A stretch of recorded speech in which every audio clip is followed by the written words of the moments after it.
This is Chris Mulcahy, and we're talking weather today. 12:45 is the time, and we do have a chance for thunderstorms today, and we haven't had that for the last few days because it's been dry. Now, yesterday was hot, but we didn't have the moisture to pop up the storms. There also could have been maybe a severe weather day yesterday. Instead, it was just downright hot. We haven't seen those temperatures in about 10 years. Last time I did it was July 8th, 2012. But let's talk about the situation at hand. Here's what's happening right now on the radar. Not much. We did have some thicker clouds earlier. Nice mix of clouds and sunshine for the time being. But I'm keeping an eye on a few cells. You notice that they popped up and then they dissipated. So that shows that activity is trying to fire up. And it's really along this line. So from Morganton to Lenore to Mulberry, that's where I think we're going to have our first storm. So if you're watching from Alexander County, Catawba County, and the eastern side of Burke County, you are next in line possibly for those storms to develop. Really, the mountains, I think you have a better chance of maybe missing this entirely. But check out what our Futurecast is showing over the next 6 hours. This is taking the now data and showing what could happen with the current conditions in the atmosphere. So you notice that one little cell, it dissipated, but then a few more start to flow from the outflow boundary. That's when you have just a cold pool that forms from the storms. It kind of creates a little mini cold front, and then that pops up more showers and storms. So a close look at the Charlotte area, you're likely going to see this. I'm going to stop the clock closer to about the mid to late afternoon. So if this were to come to fruition, this is just kind of a general guideline of what could go down. It starts crossing Interstate 40 by about 3 o'clock. And this is one storm that pops up, and this one travels a while. But you notice how the other one forms around Gastonia? That's that outflow boundary that I was talking about.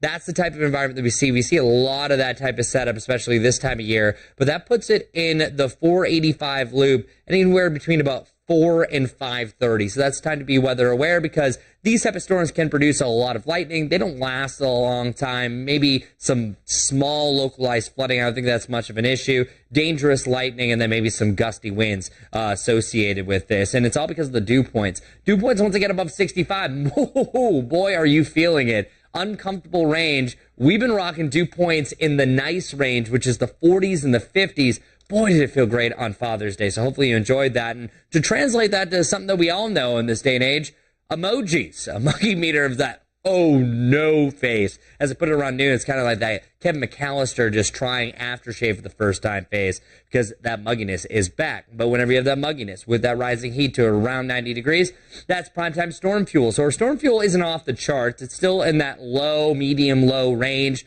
So I'm not really concerned about today, nor is the Storm Prediction Center. The Storm Prediction Center just has us under a general thunderstorm potential. All the time, even when we don't have this, you have still a potential for severe weather because one can exceed its potential and then that storm can produce maybe a wet downburst. So I'm not discounting that, and that's the reason why we're doing this live stream, just to let you know that any one of these storms could be strong, but also don't want you to get drenched a little bit later on. But at least it is going to cool things down, not really helping out the mugginess. So starting the clock at 2 o'clock.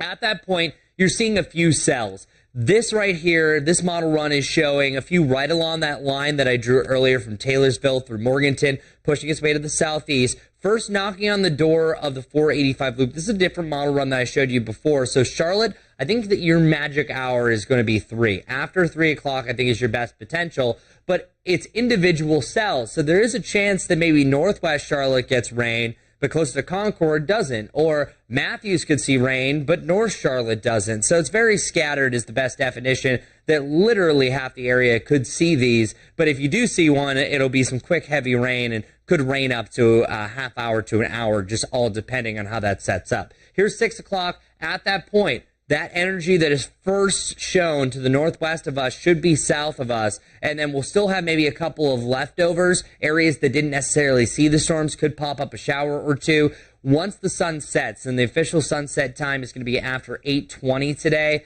I think it's close to 9, 10 o'clock, all that storm activity is going to erode. We could have maybe a few leftover overnight showers, and this is kind of new. Honestly, this wasn't showing up before, so it does show that maybe that mugginess is still going to keep our storm potential around, but I think that we are going to hit a little bit of a lull. This looks to be more of an overnight, so by tomorrow morning, we could have another shower or two. What about tomorrow? Well, tomorrow, another general chance for thunderstorms. We're seeing a chance for it in the morning and again in the afternoon. So rolling forward, here's that leftover lingering rain, so we will have the chance for rain tomorrow morning. here's those diurnal thunderstorms. That just means thunderstorms that happen during the day. Those start to pop up same time. If you've been to Florida, seen a Florida forecast, it says 2 o'clock, chance for thunderstorms, 20%.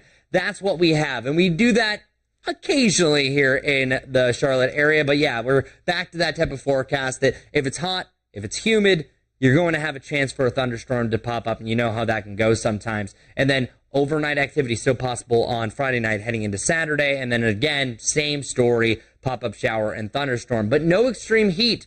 We had back-to-back weeks that we were in the upper 90s for a few days. We've now had 101 degree temperature, and 3 times we hit 98 degrees. That is not going to be the case over the next 7 days. Instead, we're heading the opposite direction. Only the mid-80s on Tuesday and Wednesday. That is leading to our next best rain chance. Here it is. So it's Monday into Tuesday. It's this cold front that moves in, still a humid environment. That's going to create some widespread rain. So I think we might have a chance for scattered showers Sunday night heading into Monday.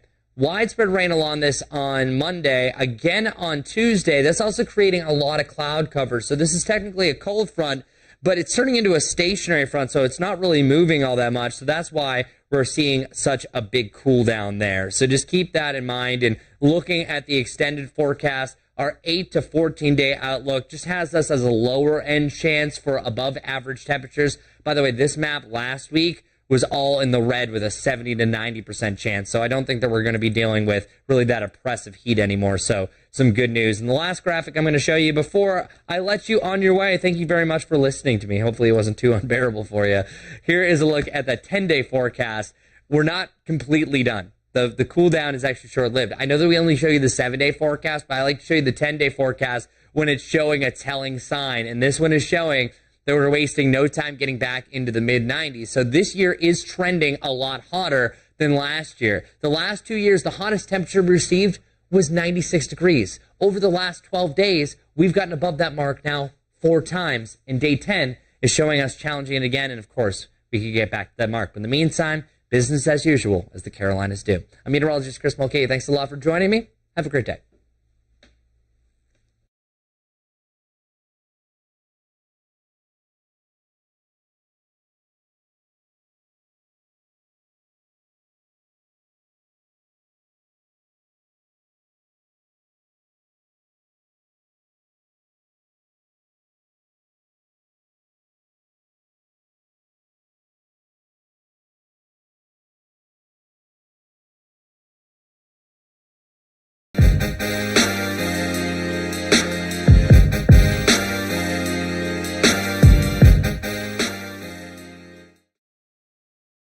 Teenage girls from around the Charlotte-Mecklenburg area are learning firsthand what it's like to be a firefighter. Here's more about Camp